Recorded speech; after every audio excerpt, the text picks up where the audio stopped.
Friends, welcome back to my class. जैसा कि आप जानते हैं आज आपका RSCIT का पेपर हो गया है और आई होप आप लोगों का पेपर बहुत अच्छा गया होगा, क्योंकि पेपर काफ़ी सिंपल आया था जैसा कि हमने सोचा था। अगर आपने मेरी वीडियोस देखी होंगी तो उनमें भी मैंने आपको काफ़ी इम्पॉर्टेंट आपके क्वेश्चंस बताए थे, जिनमें से बहुत से क्वेश्चंस आपको आपके एग्ज़ाम में देखने को मिले होंगे। तो फ्रेंड्स, आप लोगों के लिए मैं एक आंसर की प्रोवाइड करवाने की कोशिश कर रही हूँ, जिसमें मैंने कोशिश करिए कि ऑलमोस्ट सभी आंसर्स आपके एकदम सही हों और मैं काफ़ी हद तक सही भी हूँ मेरे आंसर्स में। तो चलिए स्टार्ट करते हैं अपने क्वेश्चन और उनके आंसर्स मिलाना। तो देखिए, वीडियो स्टार्ट करने से पहले अगर अभी तक आपने मेरे चैनल को सब्सक्राइब नहीं करा है तो कर लीजिए और बेल आइकन को प्रेस करना भी ना भूलें। और लास्ट में जितने भी आपके स्कोर आ रहे हैं इस पेपर में वो आपको मुझे कमेंट बॉक्स में बताने होंगे, ताकि मुझे भी आइडिया हो जाए कि आपने मेरी वीडियोस के थ्रू अपने कितने आंसर मिलाए हैं और कितने आपका स्कोर इस एग्ज़ाम में आ रहा है। तो चलिए फ्रेंड्स, स्टार्ट करते हैं पहले क्वेश्चन से, जो कि काफ़ी सिंपल क्वेश्चन था, जिसमें आपसे पूछा गया था कि निम्नलिखित सेवाओं में से ई मित्रा वेब पोर्टल का उपयोग करके लाभ नहीं उठा सकते, यानी ई मित्र के थ्रू आप कौन सी सर्विस का यूज़ नहीं कर सकते। तो हम जानते हैं मोबाइल के बीच फाइलें ट्रांसफ़र हम उसके थ्रू नहीं कर सकते हैं, तो यहाँ पे हमारा आंसर डी करेक्ट हो जाएगा। ऊपर के वर्क हम ई मित्र एप्लीकेशन के थ्रू कर सकते हैं। क्वेश्चन नंबर सेकंड, डैश का उपयोग दो या दो से अधिक मोबाइलों के बीच फाइलों को ट्रांसफ़र करने के लिए किया जाता है। तो यहाँ पे हमारा आंसर हो जाएगा ऑप्शन ए ब्लूटूथ, ना कि गूगल मैप्स या राजस्थान संपर्क गूगल ग्लास। तो आंसर ए यहाँ पे करेक्ट हो जाएगा। Question number third, combination keys are, इनमें से कॉम्बिनेशन कीज़ कौन सी है। तो आप जानते हैं ऑल्ट की, कंट्रोल और शिफ्ट, ये हमारी कॉम्बिनेशन कीज़ में आती है। तो आई होप आपके ये तीन क्वेश्चंस तो सही गए ही होंगे। नेक्स्ट बढ़ते हैं क्वेश्चन नंबर 4। MS वर्ड 2010 में जूम स्लाइडर का उपयोग किस लिए किया जाता है। हम जानते हैं जूम स्लाइडर का यूज़ हम किस लिए करते हैं, हमारे व्यूइंग एरिया को इंक्रीज़ करने के लिए और डिक्रीज़ करने के लिए हम इस ऑप्शन का यूज़ करते हैं। तो यानी हमारा आंसर ए यहाँ पे करेक्ट हो जाएगा। क्वेश्चन नंबर 5, MS Excel 2010 में फ्रीज स्पैन कमांड का उपयोग क्यों किया जाता है। तो यहाँ पे आपका आंसर बी करेक्ट हो जाएगा। रो और कॉलम शीर्षक को स्थिर यानी फिक्स करने के लिए, ताकि वे वर्कशीट को स्क्रॉल करते समय स्क्रॉल ना करे, इसलिए हम फ्रीज स्पैन का यूज़ करते हैं। तो आई होप आपके ये क्वेश्चन अभी तक सही गए ही होंगे। नेक्स्ट क्वेश्चन, मान लीजिए कि MS Excel में B1, B2, B3 में कोई न्यूमेरिक वैल्यू है। इन सेलों में मौजूद मानों की न्यूनतम ज्ञात करना, यानी मिनिमम वैल्यू आपको पता करनी थी कि इन सेलों में सबसे कम वैल्यू किस सेल में रखी गई है। तो यहाँ अगर आप ये फॉर्मूला अप्लाई करेंगे मिनिमम वाला, तो आपका आंसर निकल कर आ जाएगा कि कौन सी आपकी इन वैल्यूज़ इन सेल में सबसे कम वैल्यूज़ वाला डेटा है। तो option C, question number C का ऑप्शन ए आपका करेक्ट हो जाएगा। क्वेश्चन नंबर 7, लॉक स्क्रीन विकल्प 9 डॉट्स के साथ, ठीक है, ध्यान से पढ़ा ही होगा आपने, 9 डॉट्स की एक श्रृंखला के साथ एक विशिष्ट स्वाइप पैटर्न का उपयोग करके एंड्रॉयड डिवाइस को अनलॉक करता है ना। 9 डॉट्स आते हैं, उसमें आप स्पेशल तरीके से स्वाइप करते हैं, तो वो किस में आता है, आपके पैटर्न में आता है। आई होप आप लोगों को सभी को अपने फ़ोन्स में लॉक लगाना अच्छे से आता ही होगा, काफ़ी बार लगाया भी होगा, है ना। कभी आप पिन का यूज़ करते हैं, कभी पैटर्न का यूज़ करते हैं। तो यहाँ पे आपका आंसर हो जाएगा पैटर्न। पैटर्न के थ्रू आप देखिए एक डिज़ाइन सी बना लेते हैं अपने लॉक लगाने के लिए फ़ोन को, है ना। तो यहाँ पर आपका ऑप्शन बी करेक्ट हो जाएगा। क्वेश्चन नंबर 8, SSO का उद्देश्य क्या है। देखिए SSO का उद्देश्य यहाँ पे हेल्प डेस्क की कॉस्ट कम करना भी है, कस्टमर सेटिस्फैक्शन देना भी है, उत्पादकता को बढ़ाना, प्रोडक्टिविटी बूस्ट करना भी है। तो यहाँ पे आपका आई होप आपका आंसर डी करेक्ट हो जाना चाहिए। Question number 9, MS PowerPoint 2010 slide में डैश को नहीं डाला जा सकता। आप मैथमेटिकल इक्वेशंस डाल सकते हैं, ऐड कर सकते हैं, वीडियो फाइल्स ऐड कर सकते हैं, ऑडियो फाइल्स ऐड कर सकते हैं, बट आप मॉडेम को उसमें ऐड नहीं कर सकते। तो यहाँ पे आपका आंसर क्वेश्चन नंबर 9 का डी करेक्ट हो जाएगा। नेक्स्ट बात करते हैं क्वेश्चन नंबर 10 की। आमतौर पर ईमेल द्वारा उपयोगकर्ता को एक लिंक पर क्लिक करने और उनके व्यक्तिगत डेटा एंटर करने के लिए कहा जाता है। तो देखिए, अगर आप थोड़ा सा अपना माइंड का यूज़ करते तो आपको SSL का पता होना चाहिए होता, फायरवॉल का पता होना चाहिए था, डॉस अटैक का पता होना चाहिए था, और आपको फिशिंग का अटैक का भी पता था। तो आपका यहाँ पे करेक्ट कौन सा हो जाता? फिशिंग ऑप्शन आपका करेक्ट हो जाता। तो क्वेश्चन नंबर 10 का आपका आंसर हो जाएगा B. Question number 11, Indian IT act 2000 में कानूनों को किस क्षेत्र के लिए तैयार किया गया है? तो यहाँ पे आपका जो ऑप्शन आंसर हो जाएगा वो हो जाएगा सी, यानी इंफॉर्मेशन टेक्नोलॉजी के लिए आपके ये एक्ट डिज़ाइन करे गए हैं। तो 11 का option number C. Question number 12, application software का उदाहरण एग्जाम्पल नहीं है। इनमें से कौन सा एप्लीकेशन का नहीं है? VLC है, गूगल क्रोम है, MS वर्ड 2010 भी है। तो फ्लैश मेमोरी यहाँ पे आपका आंसर हो जाए, क्योंकि ये मेमोरी में आता है। तो यहाँ पे ये आपके एप्लीकेशन सॉफ्टवेयर्स में नहीं है। तो क्वेश्चन नंबर 12 का डी ऑप्शन आपका करेक्ट हो जाएगा। नेक्स्ट आता है क्वेश्चन नंबर 13। ये सेट ए का है, तो आपके जो भी सेट हो उसके अकॉर्डिंग आप क्वेश्चन से आंसर को मैच करके अपने आंसर पता कर सकते हैं। क्वेश्चन थोड़े से आगे पीछे होते हैं, बाकी क्वेश्चंस वही रहते हैं, सेट ABCD होते हैं। तो आप अपने सेट के अकॉर्डिंग इन क्वेश्चंस के आंसर राइट करते जाइए अपने पेपर में, ठीक है। नेक्स्ट आता है CD DVD पर डेटा राइटिंग, डेटा लिखने को क्या कहते हैं?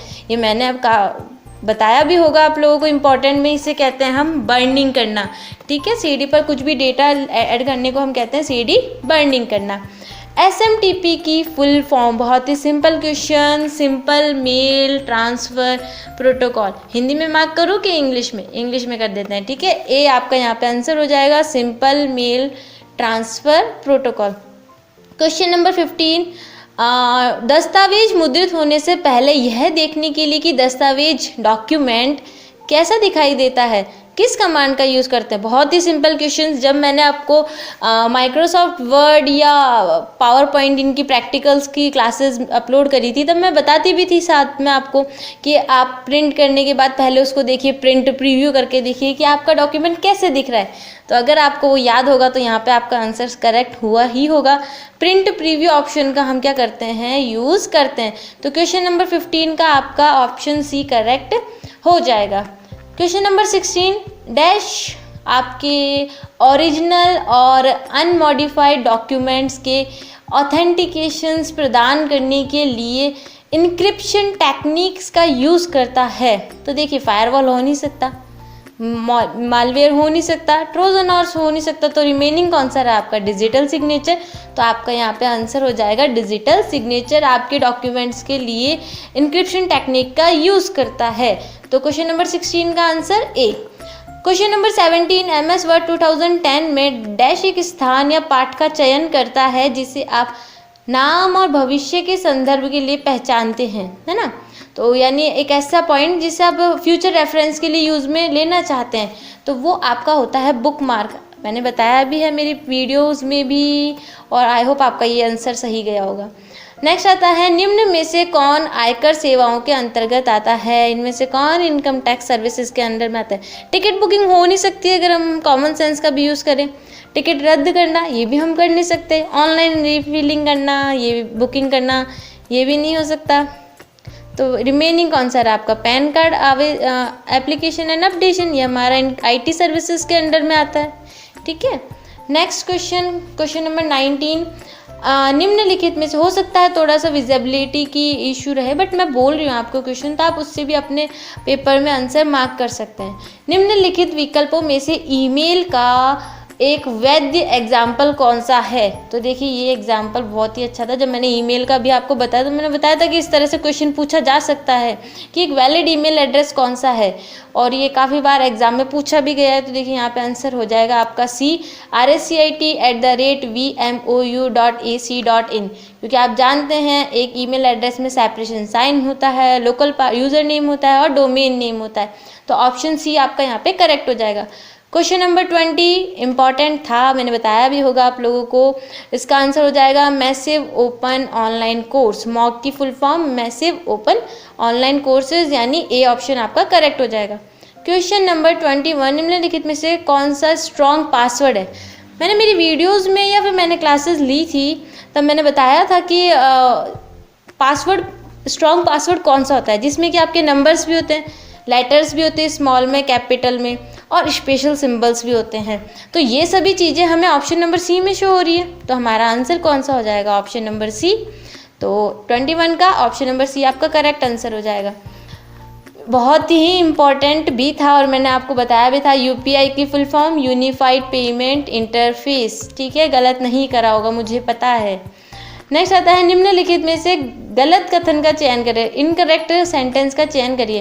तो देखिए, देखते हैं ए, आप माइक्रोसॉफ्ट वर्ड 2010 में पीडीएफ में डॉक्यूमेंट सेव कर सकते हैं? हाँ, बिल्कुल कर सकते हैं। हम एमएस वर्ड 2010 में एक फाइल प्रिंट करने के लिए कंट्रोल पी शॉर्टकट कुंजी का उपयोग कर सकते हैं? हाँ जी, हम कंट्रोल पी का ही यूज़ करते हैं। ऑप्शन सी, जीमेल ईमेल भेजने और प्राप्त करने के लिए उपयोग किया जाता है। ये मैंने मेरे चैप्टर नंबर 4 RSCIT में आप लोगों को अच्छे से बताया था कि जीमेल के थ्रू हम ईमेल भेज सकते हैं। ठीक है।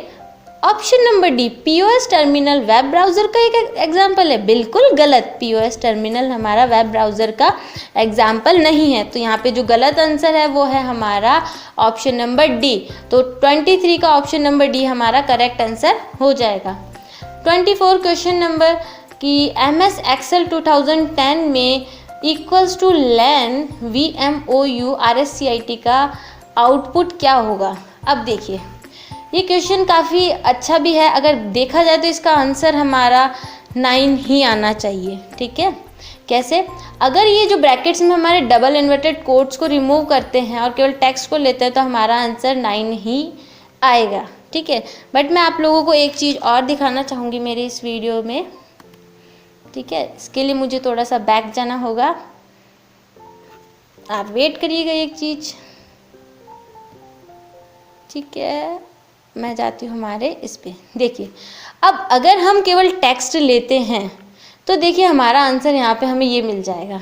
ठीक है, केवल हमने VMOU RSCIT लिया है, लैन लिया है, और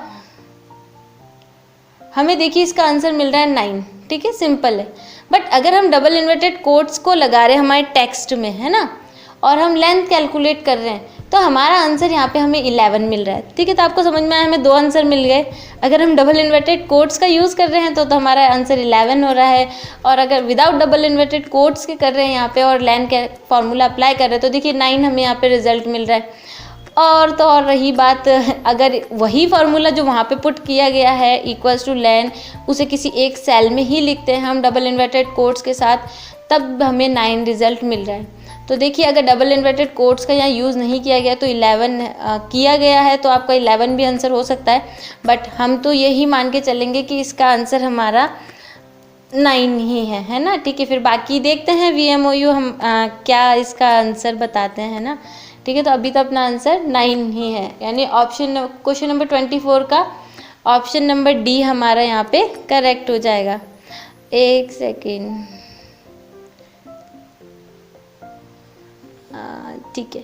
नेक्स्ट आता है क्वेश्चन नंबर 25, राजस्थान के लिए SaaS service, software as a service and PaaS platform as a service के आधार पर end to end cloud enable है, वो है हमारा राजमेघ। ठीक है, तो आप लोगों का ये आंसर सही गया होगा।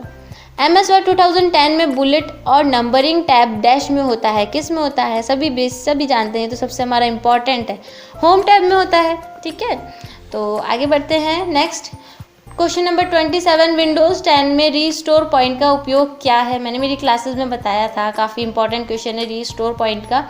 यह क्या करता है? आपके कंप्यूटर में कोई खराबी की स्थिति में कंप्यूटर को रिकवर करने के लिए यूज़ में लिया जाता है। तो क्वेश्चन नंबर 27 का बी आंसर हमारा यहाँ करेक्ट हो जाएगा।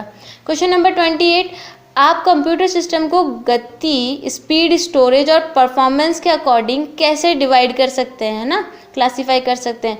तो हम इस तरह नहीं कर सकते, ये प्रिंटर का है, ये हमारे पॉइंटिंग डिवाइस का है, ये हमारे ईमेल के हैं। उसका सही आंसर हमारा यहाँ पे डी हो जाएगा कि गति, स्टोरेज और कैपेसिटी के आधार पर हम कंप्यूटर को 4 पार्ट्स में डिवाइड कर सकते हैं, super, main frame and mini computers, mini and micro computers. तो क्वेश्चन नंबर 28 का हमारा आंसर डी करेक्ट हो जाएगा। क्वेश्चन नंबर 29, एंड्रॉयड किसका है एग्जाम्पल है, सभी जानते ही होंगे। एंड्रॉयड क्या है, हमारा मोबाइल का ओएस है, ठीक है। यानी फर्स्ट का हमारा सेकंड है। क्रोम क्या है, हमारा ब्राउज़र है, ये भी करेक्ट है। फेसबुक क्या है, हमारा सोशल नेटवर्किंग साइट है, ठीक है। तो आप लोगों ने ये अच्छे से मैच कर लिया होगा, सिंपल ही था क्वेश्चन। तो इसमें हमारा कौन सा आंसर करेक्ट हो सकता है, देखिए फर्स्ट का सेकंड एंड सेकंड का फर्स्ट एंड थर्ड का थर्ड। तो ऑप्शन नंबर सी हमारा क्वेश्चन नंबर 29 का करेक्ट हो जाएगा। नेक्स्ट देखते हैं, MS Excel 2010 चार्ट में डैश डेटा बिंदु का वास्तविक मूल्य होता है, ठीक है। तो यहाँ पे आंसर हो जाएगा आपका डेटा लेबल्स, इसमें आपका आंसर हो जाएगा MS Excel, ठीक है। हमारा डेटा लेबल यहाँ पे करेक्ट आंसर हो जाएगा।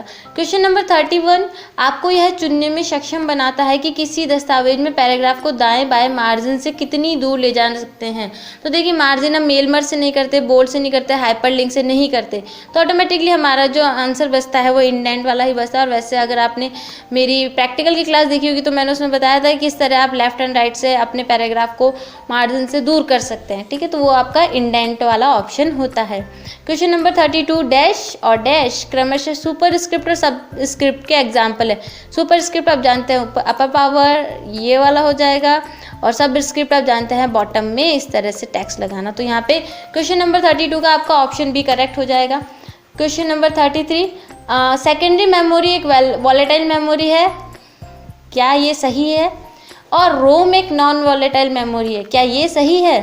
तो यहाँ पे क्या होगा, आपका फर्स्ट आपका जो सेंटेंस है वो गलत है और सेकंड सेंटेंस है वो आपका सही है, क्योंकि सेकेंडरी मेमोरी हमारी वॉलेटाइल नहीं होती, नॉन वॉलेटाइल होती है, और रोम हमारी नॉन वॉलेटाइल होती है, ठीक है। यानी इनके डेटा को चेंज नहीं किया जा सकता, ठीक है। तो यहाँ पे आपका क्वेश्चन नंबर 33 का ऑप्शन बी करेक्ट आंसर हो जाएगा।